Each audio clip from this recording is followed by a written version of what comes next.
Pinaalalahanan ng Department of Education ang mga teaching and non-teaching personnel ng ahensya na maaaring mapatawan ng sanksyon ang mapapatunayang namuwersa o nang obliga ng isang menor de edad na estudyante na sumama o lumahok sa isang kilos protesta. Dagdag pa ng ahensya, hindi rin po pwedeng magsilbing extracurricular o out-of-school activity ang paglahok sa kilos protesta. May ulat si Julius Lisamburo. Maaaring patawan ng sanksyon ng sinumang teaching and non-teaching personnel ng Department of Education na mapapatunayang ng puwersa o inobliga ang isang minor de edad na estudyante na sumama o lumahok sa isang kilos protesta.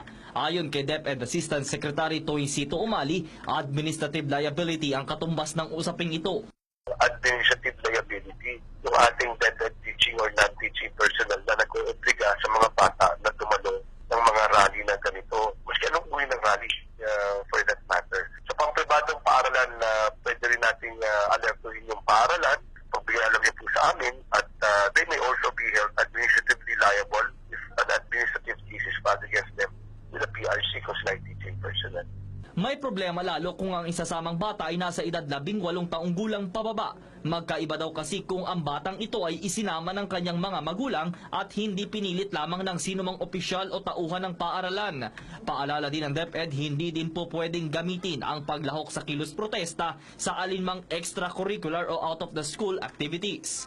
Bawal na obligahin ng mga bata ng mga hindi guro o gurong kawani ng ating kagawaran noon ng sino pa man. Kung ito'y tertiary level, ay hindi na po tayo makakapag-komento doon. Kasi bukod sa hindi na minor de edad dyan, meron na silang sariling kalayaan mag-isip at magpasya kung sasali o hindi, hindi rin natin sakot ang tertiary level of education. Kung matatandaan, naging viral sa social media ang ilang larawan ng mga estudyanteng may bitbit na poster na tumutuligsa sa pagpapalibing kay dating Pangulong Ferdinand Marcos sa libingan ng mga bayani na ikinapangamba naman ng ilang grupo. Para sa PTV News, Julius Tisamboron.